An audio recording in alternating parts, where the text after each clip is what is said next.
Je voulais vous présenter ma pote Marine.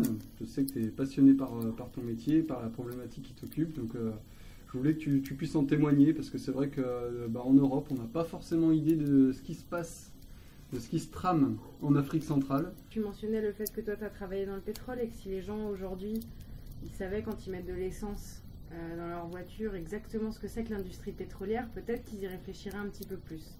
Voilà, on est bien déconnecté en fait. On est très déconnecté de ce qui se passe. Et en RDC, la RDC c'est un pays qui est énorme, qui est magnifique, qui est très sauvage. Il y a plus de 400 ethnies différentes, 400 langues, et qui est le deuxième pays le plus grand d'Afrique. C'est un pays qui est aussi plein de ressources naturelles, du bois tropical qu'on utilise pas mal en Europe. Pour faire un joli parquet, des jolis meubles, voilà. Qui a beaucoup de minerais comme le coltan qui est utilisé pour faire les batteries de nos téléphones portables. Il y a aussi de l'or, il y a du cuivre, il y a du pétrole aussi. Et on ne sait pas du tout comment ça se passe là-bas, ou on ne veut pas le savoir. Et moi, en fait, mon travail, c'est d'essayer de faire en sorte que ces ressources-là ne détruisent pas la forêt, pour sauver la forêt, mais surtout pour sauver les gens qui habitent dans cette forêt et qu'on ignore, et plus spécifiquement les pygmées, qui sont, selon les estimations maximales, 2 millions en Afrique centrale, sur l'ensemble des pays du bassin du Congo,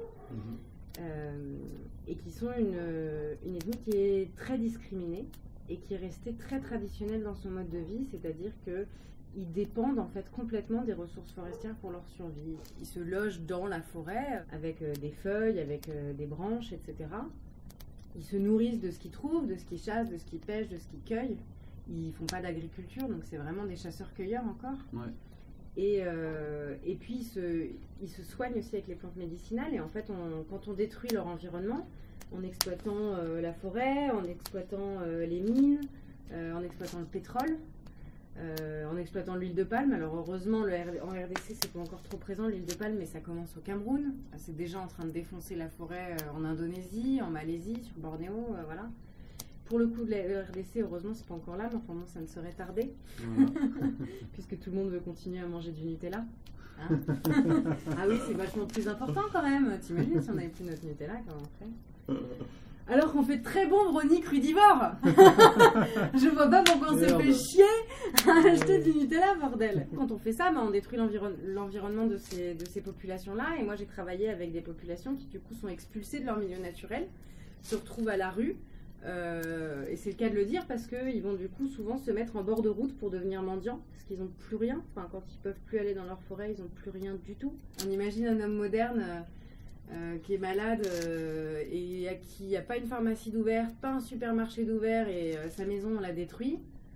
Je pense que le mec il se laisse crever gentiment quoi. Là, ouais, il se met aussi sur le bord de la route peut-être pour mentir d'ailleurs. Ça devient quand même une situation critique. C'est des situations difficiles. Et la chose qui est rigolote aussi, c'est que ces populations-là, elles sont parfois expulsées de leur territoire pour faire de la conservation environnementale. Ouais, tu m'as parlé de ça, c'est hallucinant. C'est assez fou parce qu'on ne doute pas non plus. On croit que faire des parcs naturels, c'est super intéressant. VVF, c'est super, on va sauver les pandas, tout va bien. Alors oui, bien sûr, il faut sauver les pandas. Tout n'est pas à jeter, quoi. Oui. Tout n'est pas acheté, c'est sûr. Hein. Évidemment, il faut sauver les pandas. Évidemment, c'est bien de faire des réserves. Sauf que la façon dont on fait des réserves aujourd'hui en Afrique centrale, c'est une façon complètement débile. C'est-à-dire qu'on choisit entre l'homme et la nature. Donc des tribus qui vivent là depuis des milliers d'années, en fait. Du jour au lendemain, on va leur dire, bah voilà, on a fait une réserve naturelle. Du coup, la présence de l'homme est interdite, donc vous dégagez. Et c'est comme ça que moi, j'avais suivi le cas de 6000 personnes qui se sont fait expulser de leur montagne. Wow. Et qui se sont retrouvés complètement à la rue, qui sont allés dans des villages voisins, qui du coup ont obtenu des terrains pourris en échange de clairement devenir les esclaves des autres villageois qui les accueillent sur leur terre. C'est des Bantous, c'est ça? Ce sont des Bantous qui sont d'autres ethnies en fait plus sédentaires depuis longtemps, qui sont sortis de la forêt depuis longtemps. Du coup, eux, ils vont travailler au champ gratuitement en échange d'un petit lopin de terre sur lequel ils peuvent installer une maison quoi, pour leur famille. D'accord. Et c'est des populations qui ont tout perdu, qui aujourd'hui retournent de temps en temps dans la forêt pour essayer d'aller chercher à manger ou pour aller faire leur rite sacré. Parce qu'ils ont encore tous les esprits de leurs ancêtres qui sont dans cette forêt, sauf que quand ils rentrent dans cette forêt, ils se font arrêter pour braconnage. Et quand on se fait arrêter pour braconnage en RDC, qui n'est pas très démocratique, ça peut très mal se passer. Sachant qu'en plus on est pygmée, c'est une ethnie qui est discriminée. Ouais, quand tu te fais arrêter pour braconnage et que tu te retrouves dans une prison congolaise, c'est pas très joyeux. Donc voilà. Mais tout n'est pas perdu. Il y a plein de gens qui se battent pour que ces gens-là puissent garder leur terre, pour que la forêt elle reste debout, qu'eux restent debout aussi. Ouais. Et je pense que c'est un combat qui est très important, qui moi me passionne parce que ce sont des gens passionnants, parce que c'est notre patrimoine de l'humanité, toutes ces ethnies, ils ont un savoir hallucinant qui est en train de se perdre finalement. Complètement. Tout leur savoir en médecine traditionnelle, par exemple, on ferait mieux de s'inspirer d'eux plutôt que d'essayer de les détruire. Ouais. Parce qu'ils sont en train de le perdre aussi. Quand ils sont chassés de leur forêt, évidemment, les enfants qui naissent aujourd'hui ne naissent plus dans la forêt et donc ne connaissent plus ce savoir traditionnel. Donc en fait, aujourd'hui, sur les 2 millions de pygmées, il y en a beaucoup qui ont perdu ce mode de vie traditionnel et ses connaissances. Et on est en train de tuer à petit feu des connaissances incroyables et des gens. Et qui en plus peuvent être des vrais protecteurs de la forêt parce qu'ils ont des méthodes de conservation naturelle de la forêt. Il ne faut pas qu'ils les perdent. Et ils les perdent quand on sait, c'est normal. Comme nous, on a perdu un peu nos connaissances de l'agriculture basique. Ouais. Tu prends les gens dans les villes, ils ont sûrement des grands-parents ou des arrière-grands-parents fermiers, mais ils ne savent plus le faire. Les pygmées, c'est des écologistes qui s'ignorent.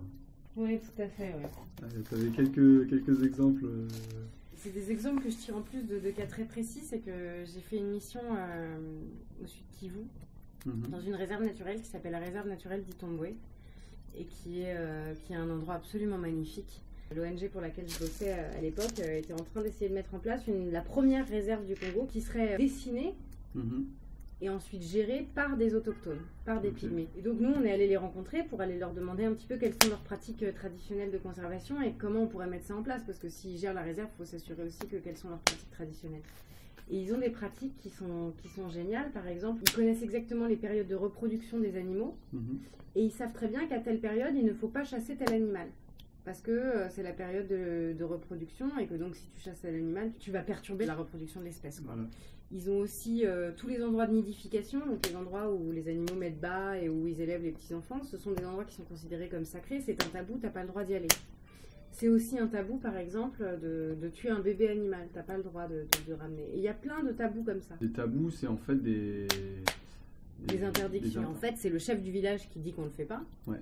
Et si tu le fais, c'est le chef du village qui est aussi un sorcier qui va te l'interdire. Et ce qui est drôle, c'est qu'ils le font pas parce qu'ils se disent c'est bon pour l'environnement. Ils le font parce que ils pensent que les esprits vont pas être contents. Ça va t'apporter ce qu'ils appellent le mosombo. Le mosombo, c'est la sentence suprême. C'est qu'en gros, il va t'arriver une mort atroce à toi et toutes les générations qui te suivent. Ah oui. Voilà. Donc le mosombo, t'as pas très envie de l'avoir, quoi. Voilà. Et donc ils le font pas, et c'est drôle parce que du coup, oui, comme tu dis, c'est des écolos qui s'ignorent.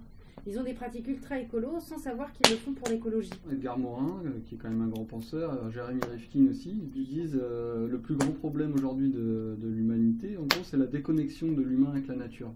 Et quand t'entends on est en train de massacrer entre guillemets tout ce savoir-faire de ces humains qui sont ultra connectés avec leur nature, dont on devrait tout apprendre, ça fout vraiment les boules. Et du coup, merci pour eux de tout ce que tu peux faire. Et même si c'est toujours des gouttes d'eau dans l'océan, comme disait Mère Teresa, si elles n'étaient pas là, elles manqueraient. Ouais.